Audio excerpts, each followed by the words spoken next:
Assalamualaikum warahmatullahi wabarakatuh. Selamat sore semuanya, kembali lagi bersama saya Suat Rahmat Putra. Dan saya Adelia Fadila. Tentunya dalam kampungku yang selama 1 jam ke depan akan menghadirkan beragam informasi unik, menarik, dan juga kadang lucu-lucu juga ya Adelia. Seputar Sumatera Selatan tentunya di bidang wisata, kuliner, sosial, budaya. Pokoknya semua kampung-kampung yang memiliki keunikan tersendiri di Provinsi Sumatera Selatan. Betul sekali, Adel. Dan tentunya bagi pemirsa yang ingin kampungnya diekspos, langsung saja hubungi nomor yang tertera di bawah ini. Betul, ini nomor WhatsApp-nya Adel? Oh, bukan? Nanti aja ya setelah ini. Oke, Adel, yang pertama nih, kita kan tadi udah bilang bahwa seperti biasa akan menghadirkan beragam informasi unik, menarik seputar yang ada di Sumatera Selatan. Yang pertama kita bakal kemana dulu nih?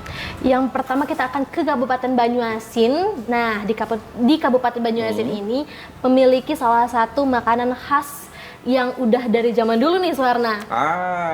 Untuk bahan utamanya itu dari susu dan gula. Kira-kira makanan apa ini ya? Aku sebagai orang yang hobi jajan, ini aku penasaran banget karena kalau nggak salah cluenya adalah yang manis dan cocok banget untuk dijadiin topping kalau mau sarapan. Betul ditabur di banget. roti bisa, digadoin juga bisa. Itu paling enak sebenarnya. Dijadiin es juga enak gitu kan. Dan katanya ini salah satu makanan tradisional yang satu-satunya ada di Indonesia, bahkan di dunia. Di dunia. Karena memang jarang banget kita nemuin makanan ini di daerah lain. Makin penasaran mungkin pemirsa yang ada di rumah bagaimana liputannya. Ini dia untuk Anda.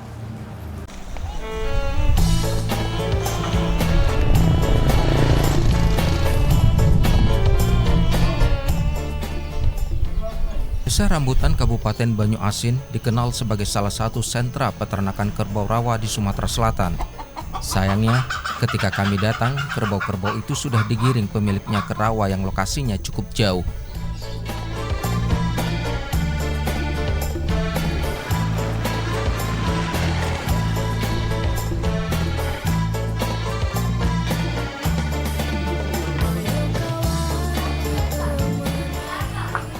Tidak hanya kerbau rawa yang menarik perhatian, di Desa Rambutan ini kita juga dapat menjumpai warisan kuliner zaman Bingen.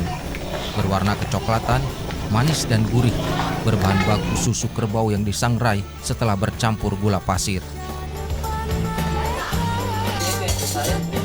Dia sering ini, naik susu.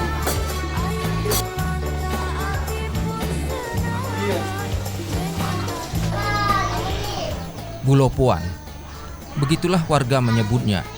Konon kuliner ini merupakan makanan raja-raja di zaman Kesultanan Palembang Darussalam.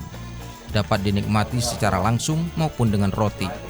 Pembuatan kuliner ini biasanya dilakukan oleh para ibu rumah tangga.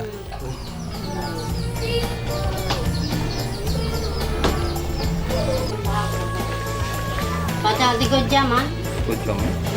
Dan itu terus diaduk terus ya? Iya. Satu-satunya pembuat gulopuan di Desa Rambutan adalah Ibu Dawiyah. Dalam kesehariannya, 7 kg gulopuan dihasilkan. Ia mendapatkan bahan baku susu kerbau dari peternak yang datang langsung kepadanya. Itu sudah lama, dari nenek moyang tuh dulu sudah. Karena kita sudah biasa di rumah ini kan, kena keluar rumah jauh gini. Jadi kita masak di ini Karena banyak yang beli ini banyak, yang bikin dekate. Ya, jadi ngembek dari susu dari kandang itu kan orang jual ke rumah. Kita tidak ngembek ke kandang. Kami galap jual ke Palembang dulu ya. Ini wong itu ngembek ke dusun tidak lagi ke ngantar ke sana, dia ngembek ke sini. Merebaknya wabah penyakit mulut dan kuku berpengaruh terhadap jumlah produksi. Hanya 1,5 sampai 2 kg gulopuan saja yang dapat dihasilkan. Untuk penjualan, pembeli biasanya datang langsung ke rumah Ibu Dawiyah.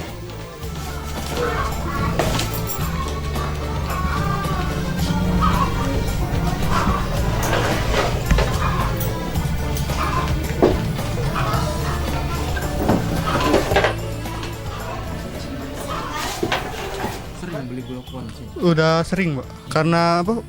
Udah enak juga rasanya, Pak. Saya kan lagi KKN, Pak ya. Sering bawa ke Palembang untuk orang tua juga, Pak. Harganya sih standar sih, Pak, menurut saya, Pak. Dengan Kan kalau di Palembang juga kan susah, belum pernah juga nyobainnya Pak.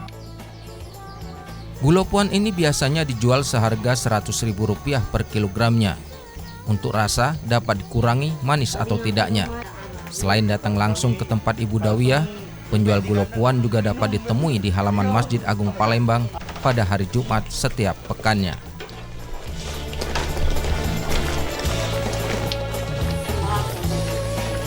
Baca 3 jam kan? 3 jam ya. Dan itu harus diaduk terus ya.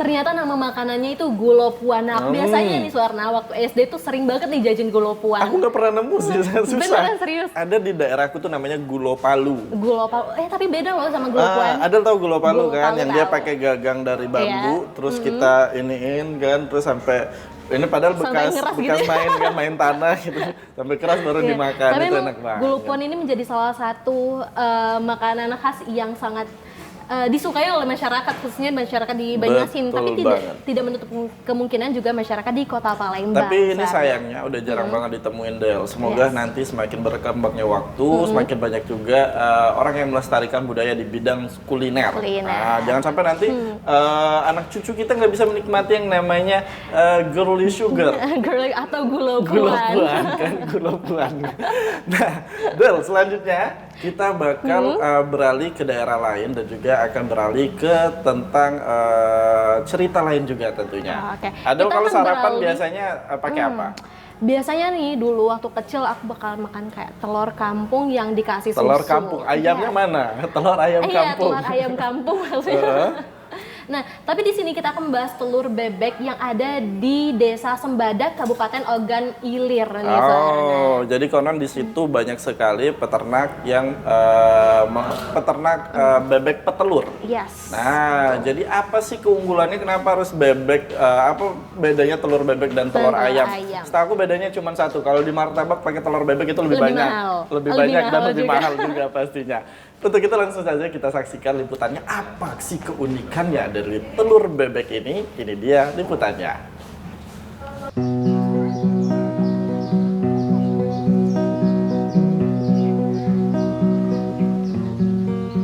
Selain memiliki kampung Seroja, Desa Sembadak, Kecamatan Pemulutan, Kabupaten Ogan Ilir, ternyata memiliki potensi lainnya. Salah satunya ialah potensi telur bebek karena di desa ini cukup banyak warga yang beternak bebek bertelur.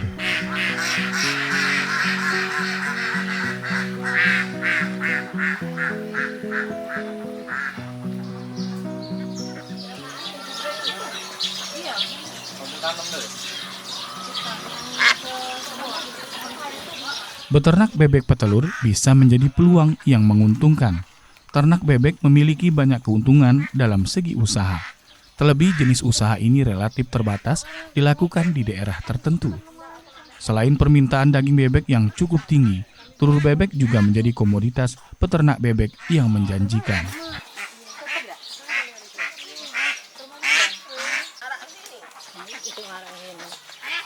Telur bebek yang kaya nutrisi banyak diminati di pasaran. Cara beternak bebek petelur juga dinilai lebih unggul dibanding dengan beternak ayam. Meski tidak sepopuler telur ayam, telur bebek memiliki potensi cukup besar untuk dikembangkan sebagai usaha yang menjanjikan. Bukan hanya harganya yang jauh lebih tinggi, tapi kandungan nutrisi dalam telur bebek juga lebih tinggi, sehingga lebih banyak khasiat yang diperoleh setelah mengkonsumsinya.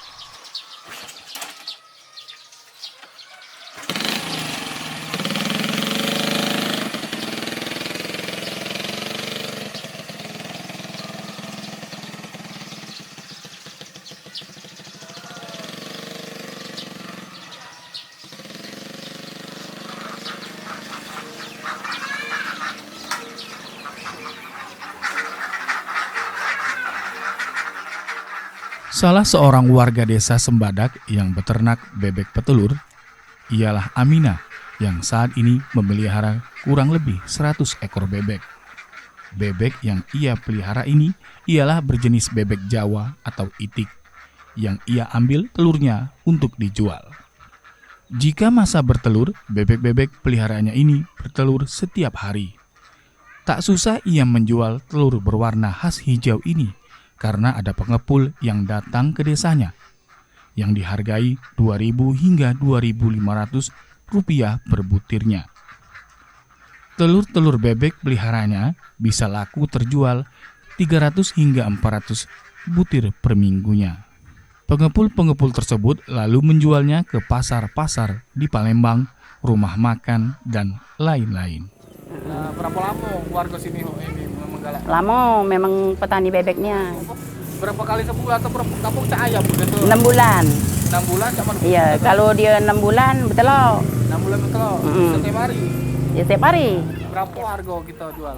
2.000 2.000 per biji. biasanya kalau orang beli itu berapa banyak biasanya? Macam-macam, kadang 300, 400 beli. Sekali ngambil. Iya.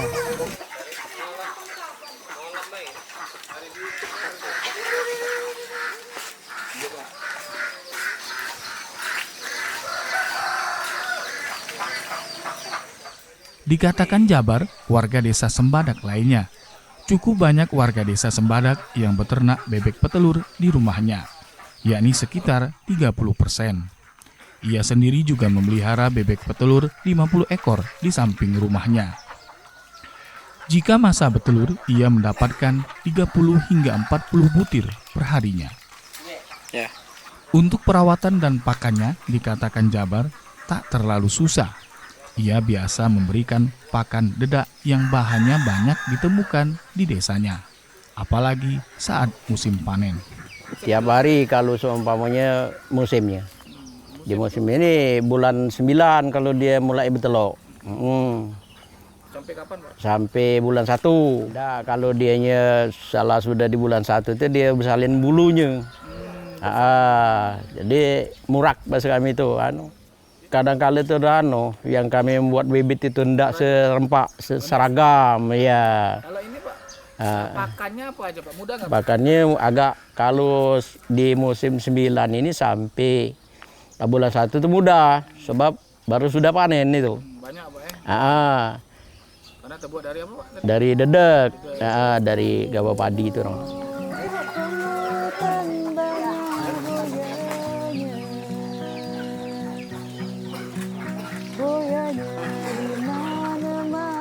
Kedepannya ia berharap warga desa Sembadak yang beternak bebek petelur ini dapat bantuan dari pemerintah, misalnya bantuan bibit unggul bebek petelur, sehingga makin mengembangkan usaha bebek petelur di desa Sembadak ini.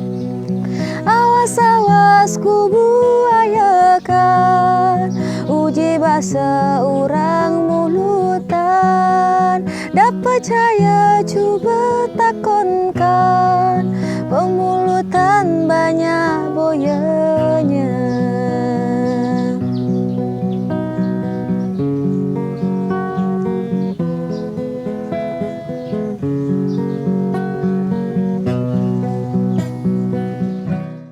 Ternyata Suwarna, telur bebek ini juga memang lebih mahal dibandingkan telur ayam biasa, namun memiliki pencintanya tersendiri nih dari telur bebek ini. Benar banget Adel, dan juga memang manfaatnya tak kalah banyak juga manfaatnya dengan telur-telur yang biasa dikonsumsi oleh masyarakat Indonesia. Kalau biasanya itu kan cuma telur ayam kampung, sekarang ada variasi lagi telur bebek. Nah, tak kalah sehat juga untuk dijadiin breakfast ataupun untuk makanan sehari-hari. Oke, dan kalau gitu nanti kita akan masih membahas banyak sekali hal-hal unik yang ada di Sumatera Selatan, tetap di program Kampungku.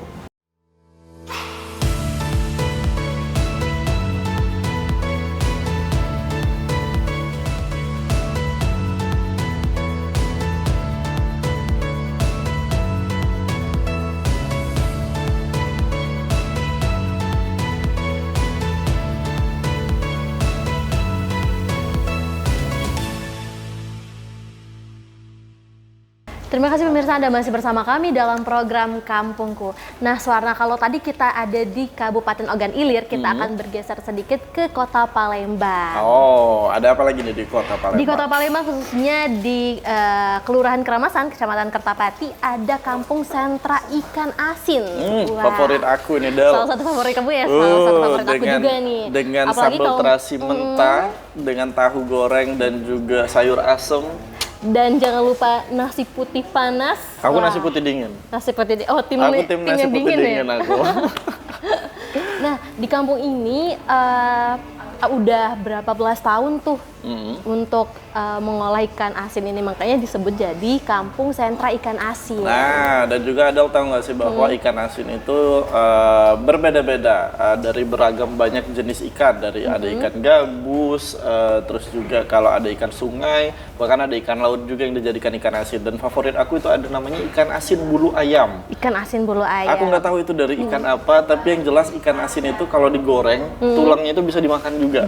Kriuk-kriuk gitu ya. Nah, bener itu banget. Yang bikin ketagihan. Iya, itu biasa aku temuin kalau ada orang lagi hajatan, kalau nggak lagi kondangan itu. Jadi pulang dari sini kita cari orang yang lagi hajatan, kita numpang makan di sana. Untuk ambil ikan asin. Iya, bener banget.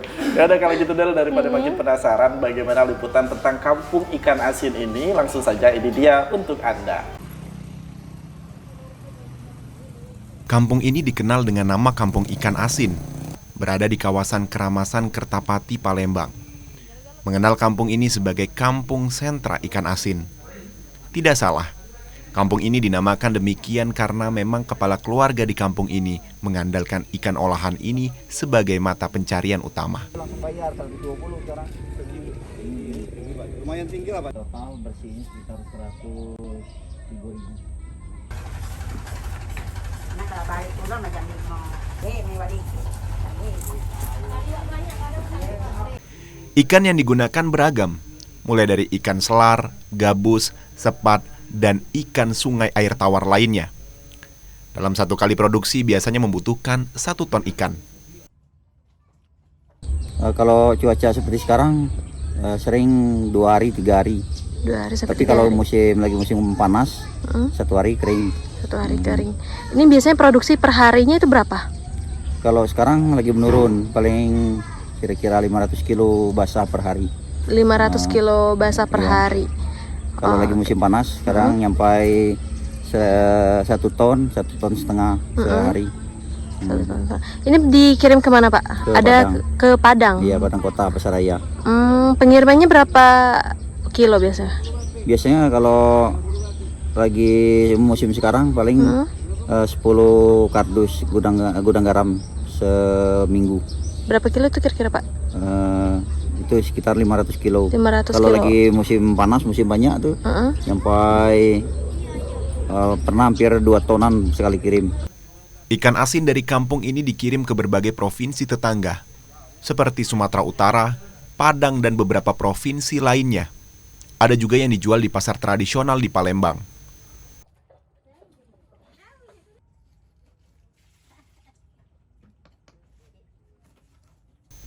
Adanya sentra ikan asin ini menjadi lapangan pekerjaan bagi ibu-ibu rumah tangga di kampung ini.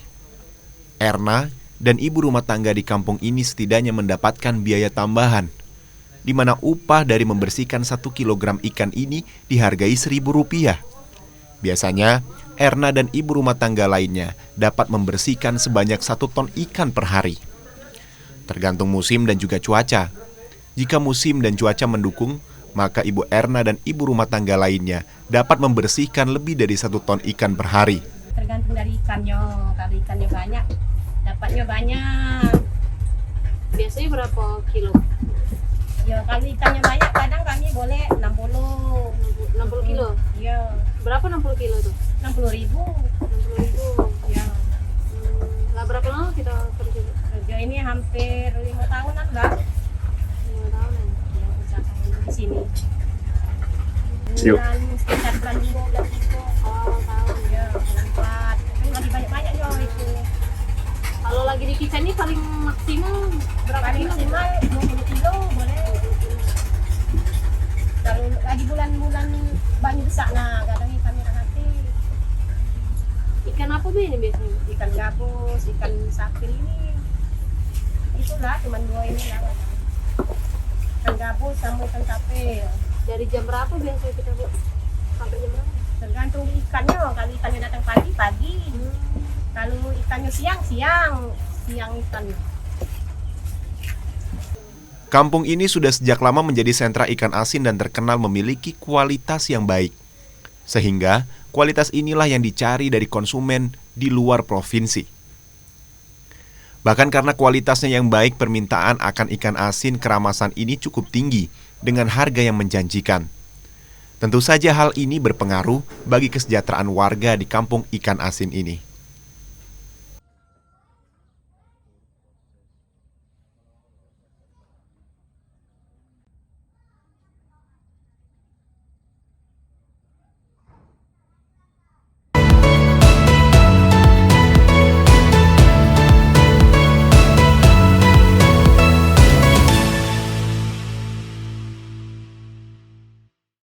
Oh, Del, jadi makin enak banget itu kalau makan emang ditemenin ikan asin atau kerupuk. Udah itu aja, pokoknya pelengkap kalau makan siang, makan malam yang enak tuh itu. Udah temennya. cukup itu aja. Wajib, udah paling enak, nggak bosenin pokoknya. Dan juga di kampung ini masyarakatnya, terutama ibu-ibu rumah tangga, itu juga mendapatkan penghasilan lain nih. Dari mana tuh? Dari suaminya? Dari kampung sentra asin ini, karena mereka kan kayak ngebersihin ikan-ikannya untuk ikan asin ini nanti. Oh gitu. Ya dari suaminya pasti wajib dong nafkah dari suami, ya nggak sih? Iya dong. Oke, Suarna, kalau tadi kita bahas ikan asin untuk menu makanan utama, biasanya nih abis makan kita tuh butuh yang manis-manis nggak sih? Butuh dessertnya. Tapi dessert kan nggak melulu kue-kue, cake yang bisa buah, iya nggak sih? Seperti di Kabupaten Lahat, ini ada kampung durian. Apalagi untuk saat sekarang ini juga durian itu makin makin merebak gitu ya. Betul. Makin banyak. Kalau nggak salah namanya kampung durian runtuh ya. Kampung durian Upin ya. Nah jadi seperti yang kita tahu daerah Sumatera Selatan itu kaya sekali akan potensi tumbuhan-tumbuhan ataupun tanaman buah yang memang otentik dari asli Indonesia kayak manggis, durian. Kalau tahu ada duku juga bisa, langsat itu banyak sekali. Nah di Lahat itu ada kampung yang memang sebagai sentra durian juga, Adel, di daerah Kikim. Nah selain memang karena potensi duriannya yang memang sudah dijadikan ekspor luar kota, jadi di Palembang salah satunya menerima durian dari sana juga. Dari Lahat. Tapi sambil kita menikmati durian, tak kalah juga kita bisa menikmati potensi wisata yang ada di Lahat itu sendiri. Karena seperti yang kita tahu di daerah Lahat kan banyak wisata dari curug, terus juga pemandangan alam yang indah. Jadi bisa sambil menyelam sambil minum air kalau ke sana. Jadi makan durian sambil nyelam gitu ya? Atau gimana nih? Ya terserah Adel sih.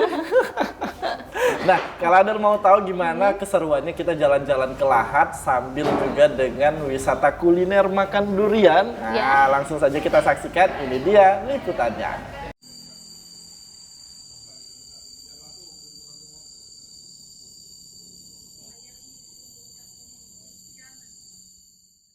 Asri dengan memanfaatkan alam sebagai tumpuan hidup, warga desa Gelumbang, Kecamatan Kikim Timur, Kabupaten Lahat hidup dengan rukun.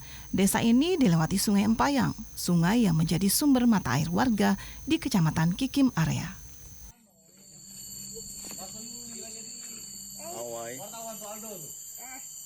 Yuk, gimana kamu yuk?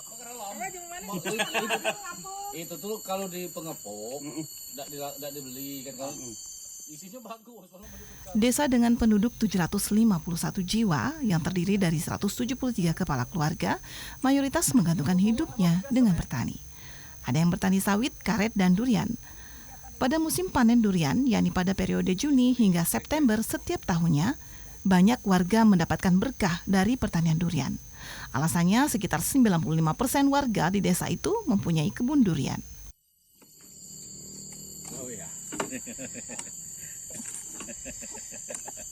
Omongan lah tupai itulah. Tupai itu calak. Namun bukan hanya itu, berkah saat musim panen durian dirasakan oleh sebagian besar warga di desa. Para petani mengumpulkan buah durian, sedangkan ada para pengangkut durian dadakan. Mereka memodifikasi motor untuk bisa membawa puluhan buah durian sekaligus. akan menjual buah durian kepada pengepul durian untuk dijual kembali keluar kota. Untuk satu buah durian dijual seharga Rp11.000, sedangkan para pengangkut durian dapat menjual kembali kepada pengepul dengan harga Rp12.000 per buah. Tidak sampai di situ, warga juga akan mendapatkan pekerjaan sebagai bongkar muat buah durian, yang selama ini tidak ada selain pada musim panen durian.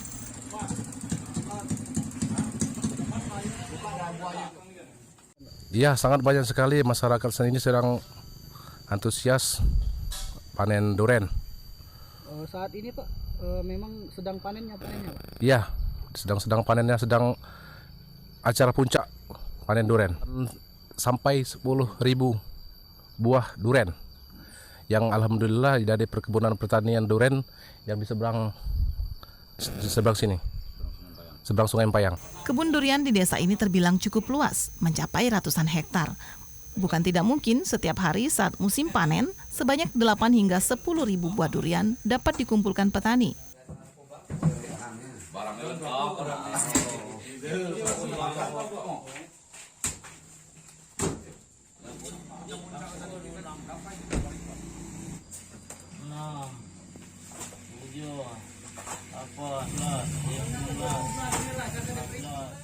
Bahkan kaum perempuan turut bagian berkah di musim durian dengan membuat tempoyak dari buah durian yang sudah pecah. Nantinya olahan tempoyak akan tahan disimpan beberapa bulan, sehingga meski musim durian sudah usai, mereka tetap bisa menjualnya.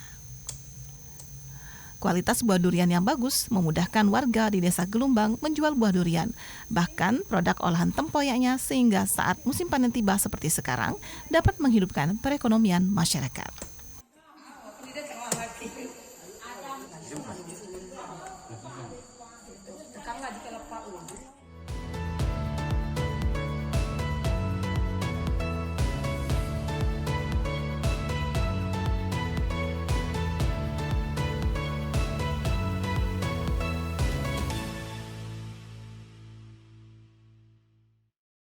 Wah, udah ngiler banget, suara pengen coba makan durian asal lahat. Betul. Nah, tentunya buah durian ini juga bisa diolah menjadi tempoyak nih. Tempoyak juga bisa jadi sambal tempoyak, iya nggak sih? Ada kalau di daerahku tuh, daerah Parawang, ada yang namanya lempok. Lempok. Dodol durian, itu enak banget juga. Memang durian ini bisa diolah jadi makanan apa aja ya? Betul, terus bijinya pun juga bisa dijadiin mainan kalau aku dulu waktu kecil. Apa tuh?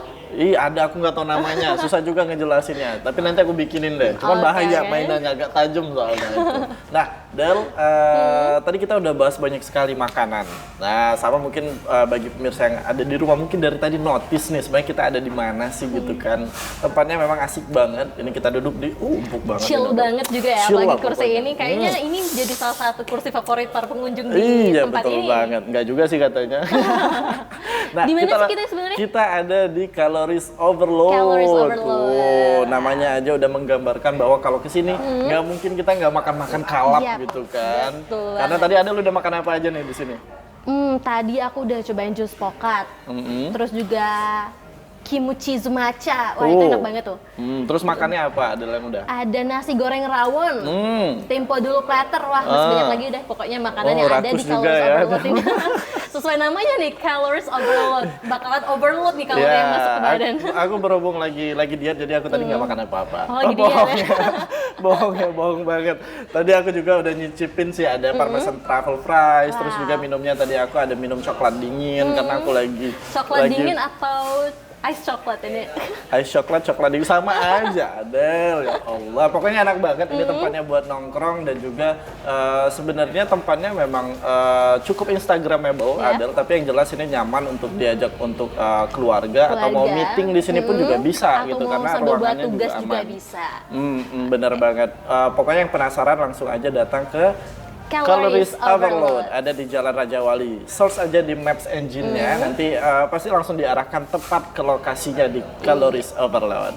Oke, Adel, nanti kita akan masih berbagi beragam informasi lainnya. Jangan kemana-mana, tetap di program Kampungku.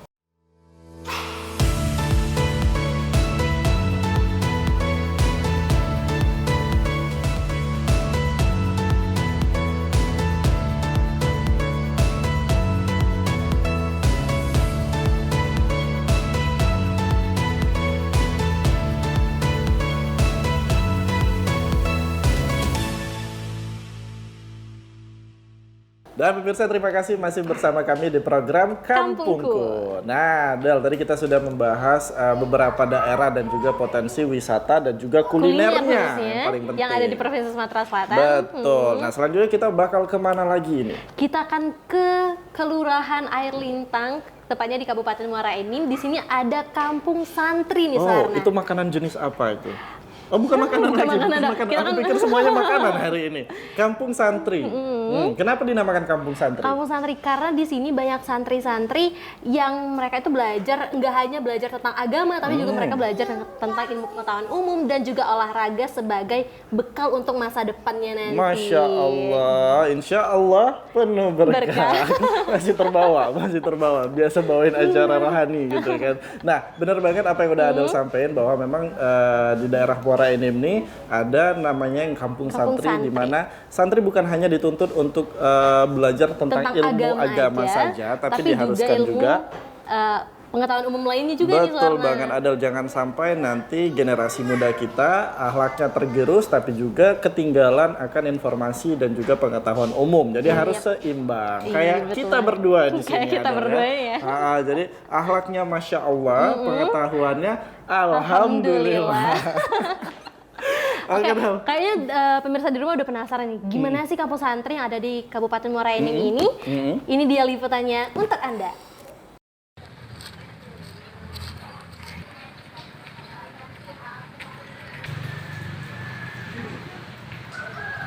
Kampung Santri berada di Jalan Proklamasi Kelurahan Air Lintang, Muara Enim, Sumatera Selatan.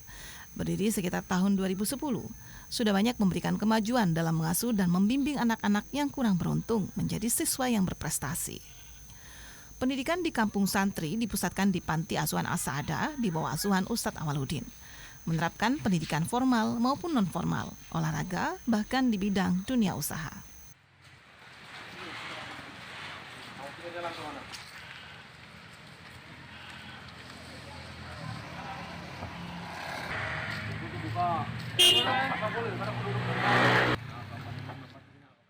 Untuk saat ini, jumlah santri berjumlah 36 orang yang terdiri dari usia sekolah dasar, menengah, dan atas yang berasal dari berbagai kecamatan dalam wilayah Kabupaten Muara Enim dan Kabupaten Pali.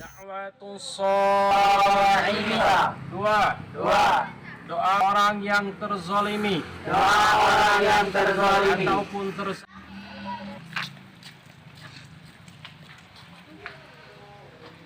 Selain mengikuti pendidikan formal seperti belajar bahasa Arab, fikih, Al-Quran, hadis, bahasa Arab juga belajar ilmu kemasyarakatan seperti bilal azan berjanji dan beberapa cabang olahraga juga bela diri. Di Kampung Santri ini juga memiliki usaha ternak lele, sistem bioplok yang merupakan bantuan dari Kementerian Kelautan, usaha isi ulang air minum, ternak kambing, kebun buah-buahan dan sayuran, di mana hasil usaha tersebut selain untuk memenuhi konsumsi para santri juga dipasarkan ke masyarakat. Ini diantaranya adalah bioplok ikan lele. Di samping itu juga ada isi ulang galon, air galon, juga kegiatan yang lain. Di samping itu ada pemeliharaan ayam, ada juga pemeliharaan binatang kambing. Di sini diajarkan tentang ilmu-ilmu keagamaan seperti hadis, Al-Quran, dan ilmu kemasyarakatan. Pola pembelajaran selain di ruang kelas juga belajar di gazebo atau pondok agar belajarnya lebih santai dan tidak bosan. Kita sore ini belajar hadis, kita belajar. Hadis ya? Ini setiap sore setelah kegiatan selesai sholat asar. Berganti-ganti sehari hadis, Al-Quran, tajwid, dan ilmu ilmas kemasyarakatan. Sistem belajar kita tulis dan kita untuk langsung sistem untuk penerapan kepada santri. Para santriwati juga belajar bahasa Arab dan ilmu lainnya secara berganti-ganti sesuai jadwal, dan ilmu yang diajarkan bisa diterima para santri. Ini lagi belajar percakapan bahasa Arab. Bahasa Arab, Pak. Ya. Ini setiap hari dilaksanakan atau gimana sistemnya? Setiap hari. Setiap hari ya? Ya, habis asar belajar. Materinya berganti-gantian apa bahasa Arab saja? Ganti-gantian, Pak. Kadang bahasa Arab, hadis, sesuai yang pelajarnya. Yang terjadwal itu kan? Ya. Diharapkan ilmu yang dipelajari akan menjadi bekal di masa yang akan datang setelah terjun ke tengah masyarakat.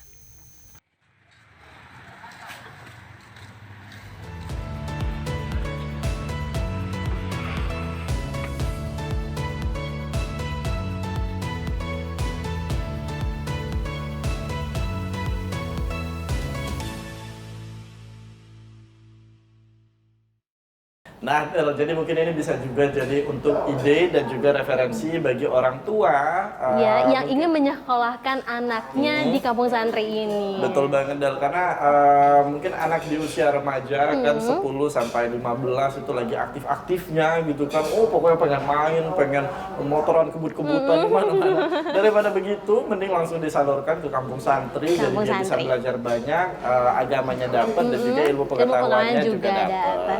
Nah, sekarang kita akan beralih nih ke Kota Palembang, tepatnya di kawasan 29 Ilir yang menekuni kerajinan seni budaya Kota Palembang. Oh, apa tuh contohnya? Contohnya kayak gagang keris, sarung keris, hingga topi tanjak. Kota Palembang, topi tanjak biasanya sering kan pakai topi tanjak ya? Apalagi kan kita sebagai pekerja weekend, pekerja weekend akrab banget sama tanjak, dan juga aku pun sebagai seorang lelaki yang mengedepankan unsur budaya. Yang lelaki banget. Aku beneran, tapi aku suka koleksi senjata tajam, tapi yang memang sebagai bentuk koleksi kayak keris ini. Yes. Aku pun juga sebenarnya ada skill buat keris itu berdiri, cuman aku nggak mau tunjukin sekarang. Gitu. Nanti aja. Aku sebagai pesulap hijau. Nah, jadi memang bagi untuk pemirsa yang ada di rumah yang memang hobi koleksi keris dan juga mungkin selama ini bertanya-tanya bagaimana sih produksinya, bagaimana cara pembuatannya, mungkin langsung saja kita lihat bagaimana proses pembuatan sarung keris hingga gagang keris sampai prosesi pembuatan tanjak. Oke, langsung saja ini dia liputannya.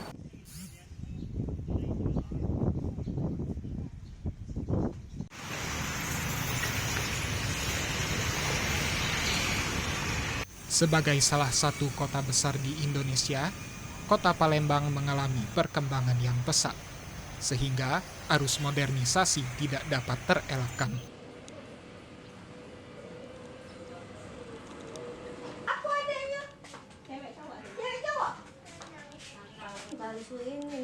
Di tengah pesatnya arus modernisasi, masih ada warga Kota Palembang yang tetap melestarikan budaya tradisional.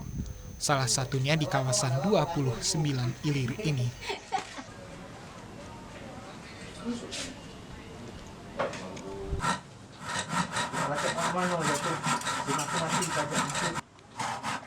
CRI sapaan akrabnya menggeluti usaha kerajinan budaya Kota Palembang, yaitu gagang dan sarung keris.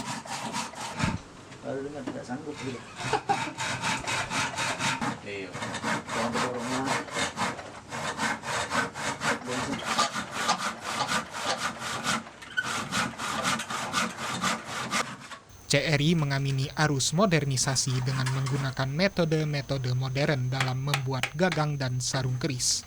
Namun dia juga mempertahankan metode-metode tradisional demi menjaga kualitas serta kesenian dari keris itu.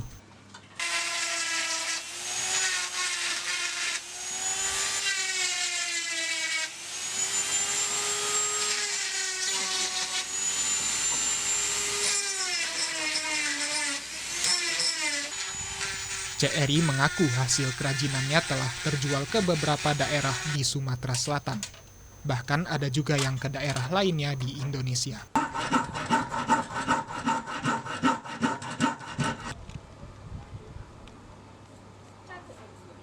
Baru langsung gitu gambar, biar ketahuan.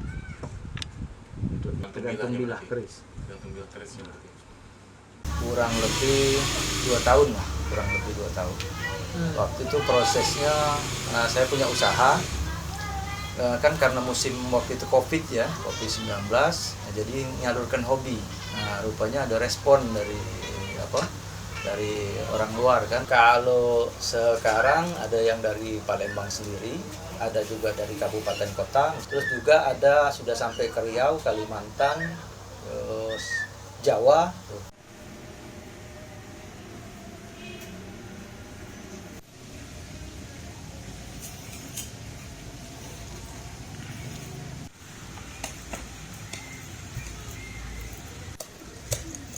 Selain gagang dan sarung keris, CRI juga menggeluti kerajinan khas Kota Palembang lainnya, yaitu topi tanjak.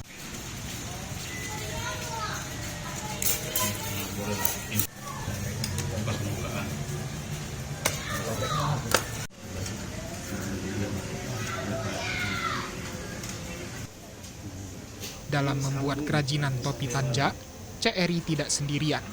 Dia dibantu oleh istrinya yang menggosok dan menjahit topi tanja.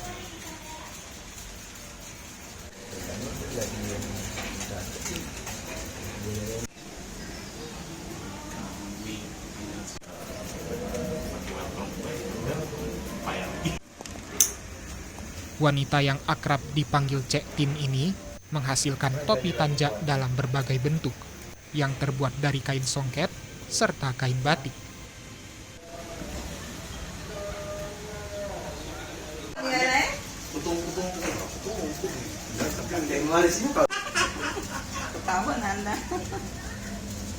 Tanja ini ada songket, dari songket, kain songket, ada dari kain batik atau batik perado. Biasanya kalau songket untuk upacara adat, kalau batik bisa dipakai sehari-hari. Selain untuk acara, bisa dipakai sehari-hari untuk misalnya kita pakai baju kaos, baju batik, ngadiri acara-acara juga bisa pakai batik. Ini apa? Tanja batik.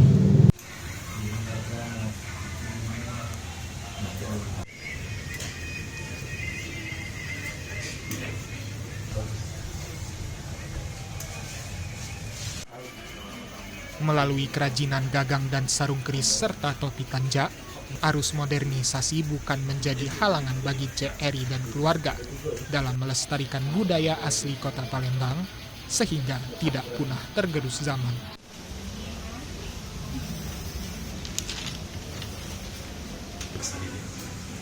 Itu kan ada pesan link.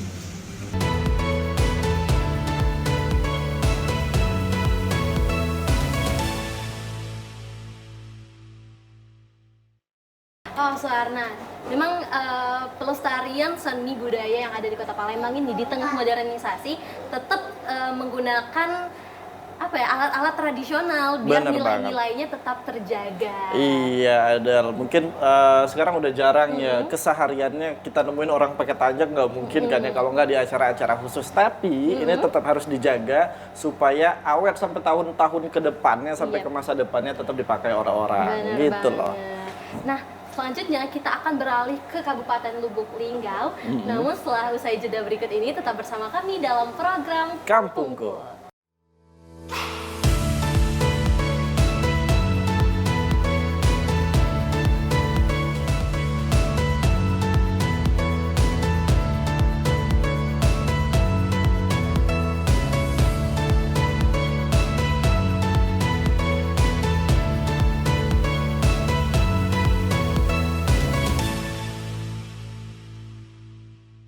Terima kasih pemirsa, Anda masih bersama kami dalam program Kampungku. Nah, Suarna, biasanya nih sore-sore gini paling enak menikmati kesejukan udara sore hari. Bener gak sih? Betul banget. Ada yang namanya sunset. Salah satu ciptaan Tuhan yang paling indah untuk dinikmati. Sambil minum kopi? Aku sih enggak sih. Oh, enggak. minum. Berarti bukan anak senja banget ya? Bukan, aku enggak ngopi, masalah deg-degan aku deh. Minum minuman yang soda enak kali ya. Soda, biar seger ya, biar makin seger ya. Betul Nah, banget. seperti di Kampung Tabasemanik di Kecamatan Selangit. Di Kampung Tabarmanik. Iya, Tabarmanik Tabarmanik. ya. Tabarmanik. Ada salah satu kawasan yang memiliki keindahan alam yang keasriannya tetap terjaga. Betul banget. Gitu. Ada potensi wisata apa di sana, Del? Potensi air terjun Curug yang ada di Kabupaten Musirawas. Oh, dan katanya di sana tingginya mencapai 60 meter. Oh. Bisa bayangin kan tingginya itu, wah. Itu kalau terjun dari atas. Gimana, mau coba? Turun-turun udah di Rumah Sakit Muhammad Husin gitu. Jangan dong kalau gitu ya. Nah, dan juga adalah seperti yang kita tahu, ini kan lokasinya ada di Musirawas, berdekatan dengan Kota Lubuk Linggau. Jadi kalau kita nih dari Palembang gitu kan ke sana, pulangnya bisa mampir ke Kota Lubuk Linggau untuk beli alpukat ataupun gula merah. Oh, jadi bisa bawa banyak buah tangan ataupun oleh-oleh dari sana gitu. Oke. Kayaknya pemirsa di rumah udah penasaran nih, gimana sih keindahan dari air terjun Curug yang ada di Kabupaten Musirawas? Berikut ini dia liputannya untuk Anda.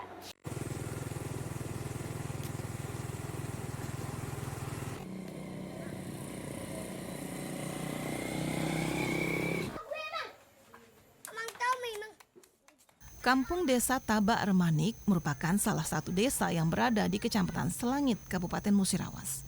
Kampung Tabak Remanik saat ini memiliki berbagai potensi dan keunggulan dari desa lainnya. Kampung ini memiliki alam yang cukup indah, terutama air terjun Curug Tinggi yang berada di antara kawasan Bukit Barisan.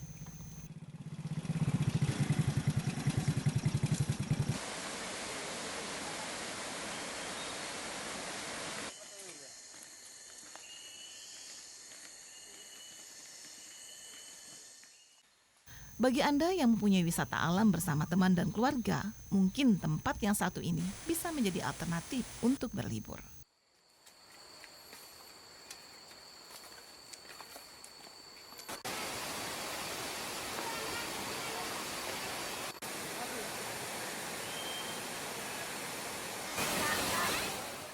Untuk menuju lokasi air terjun Curug Tinggi ini, pengunjung bisa menggunakan kendaraan bermotor dengan jarak tempuh sekitar 30 menit atau berjalan kaki dari pusat desa. Sepanjang perjalanan, pengunjung akan dimanjakan dengan pemandangan kebun kopi milik warga serta sejumlah aliran anak sungai yang jernih. Ini air terjun Curug Tinggi Desa Tabak Remanik, Kecamatan Selangit, Kabupaten Musirawas. Nuansanya sangat alami sekali. Tidak ada dari sungai lain selain dari sungai ini yang mengalir. Ketinggiannya berapa? Untuk ketinggian sekitar 60 meter. Itu ada goa juga? Ada goa. Selain sebagai tempat bersuah foto yang cukup menarik, pengunjung juga dapat berenang dan bermain di aliran air yang jernih sambil menikmati kesejukan udara dari air terjun yang memiliki ketinggian 60 meter. Tepat di samping air terjun juga terdapat goa air dengan kedalaman mencapai 20 meter yang menjadi daya tarik tersendiri bagi para pengunjung. Ini objek wisata air terjun Desa Tabak Remanik. Ketinggiannya lebih kurang 70 meter lah. Dengan adanya objek wisata air terjun Curug Tinggi ini, warga desa berharap ke depan wisata alam ini akan menjadi sumber perekonomian warga sekaligus meningkatkan kesejahteraan warga di Kampung Tabak Remanik, Musirawas.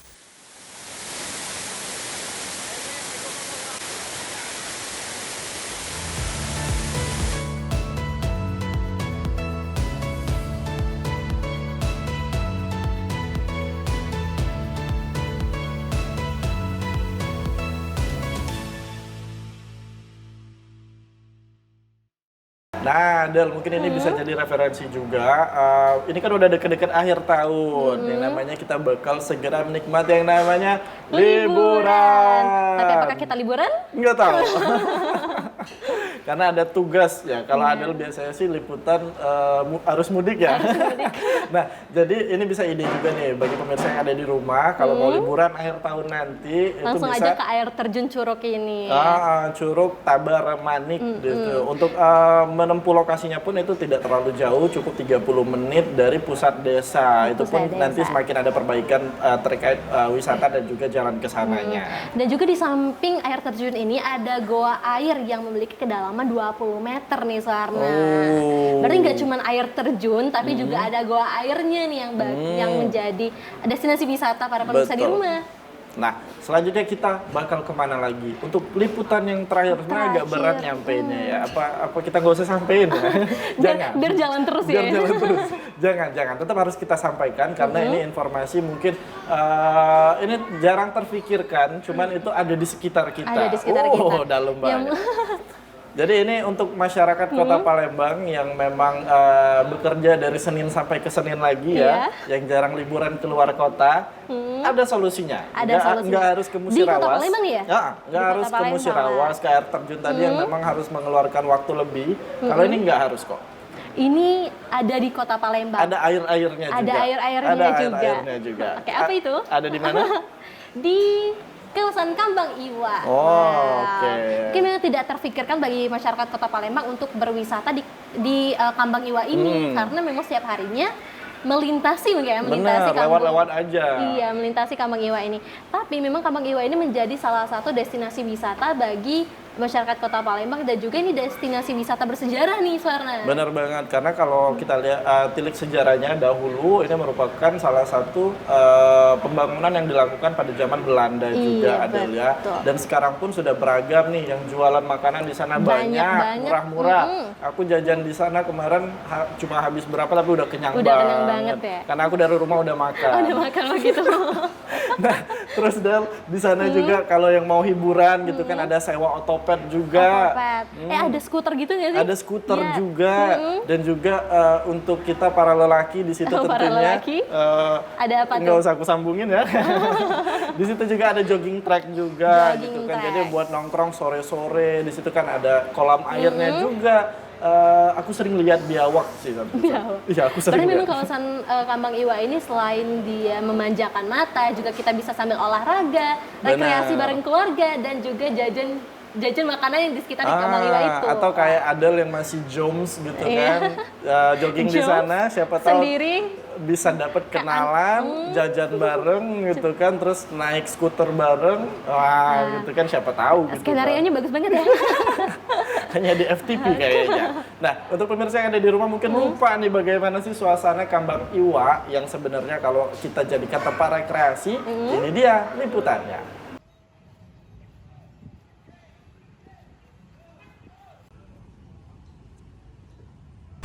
Pasca kolonialisme, Belanda meninggalkan berbagai bangunan yang tidak hanya memenuhi fungsi estetis, tetapi juga fungsi praktisnya. Berbagai bangunan tersebut menyebar di seantero Nusantara, tidak terkecuali di Kota Palembang.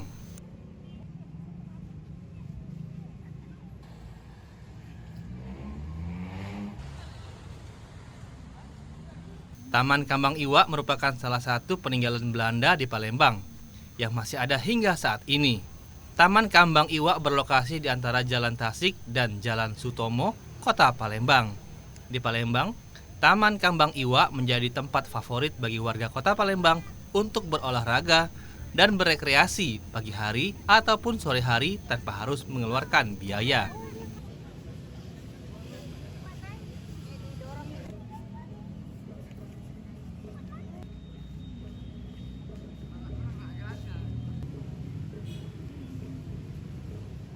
Di sini juga tersedia jogging track, kolam dengan luas 750 meter persegi dan juga tersedia fasilitas bersantai, termasuk area bermain untuk remaja maupun anak-anak.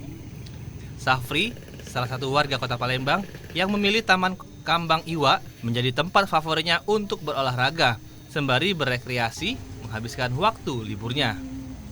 Kesini biasanya sih hari Minggu atau Sabtu ya, hari libur untuk lepas penat.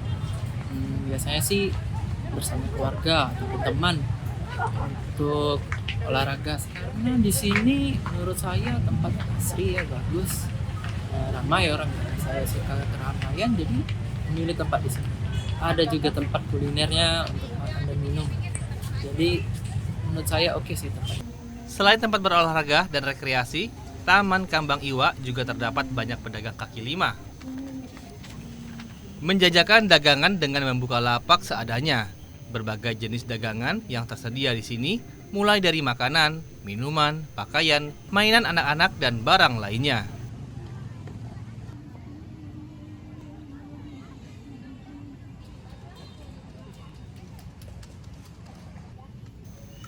Sejarah mencatat dahulu taman ini dibuat seiring dengan adanya rencana dari Wali Kota Palembang saat itu, yang ingin menjadikan Kota Palembang sebagai kota taman. Oleh sebab itulah, sekitar tahun 1900-an kawasan Talang Semut dibuat seasri mungkin dengan menanam pohon-pohon besar yang rindang. Kemudian dibuat juga sebuah taman untuk tempat berkumpul dan rekreasi warga Belanda yang bermukim di Palembang. Taman yang dibuat tahun 1900-an kemudian menjadi Taman Wisata Kambang Iwa dan dikenal hingga saat ini.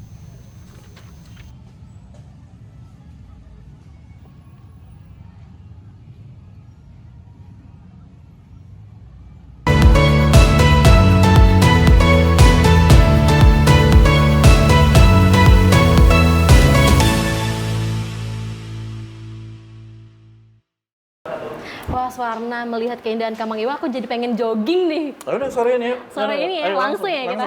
Aku bawa kok, itu ada sepatu lari, ada baju olahraga juga. Tapi habis jogging jangan lupa jajan dong. Iya, aku paling joggingnya cuma sekeliling deh. Sisanya aku nongkrong ngeliatin orang gitu kan, sambil ngejulitin itu kok dia joggingnya gitu sih gitu kan. Nah, Adal, tapi sayang sekali informasi kita terkait Kampung Iwa ini menjadi akhir dari perjumpaan kita hari ini.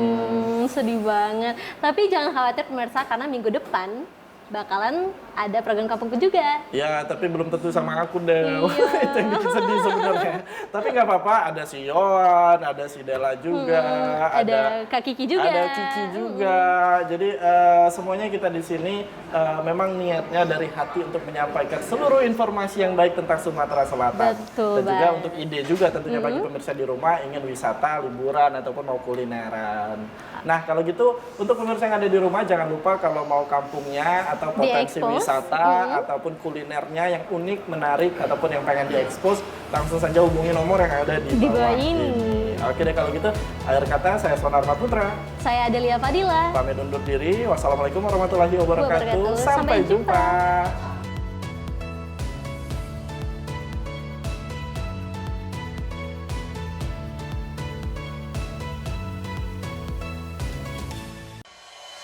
Thank you.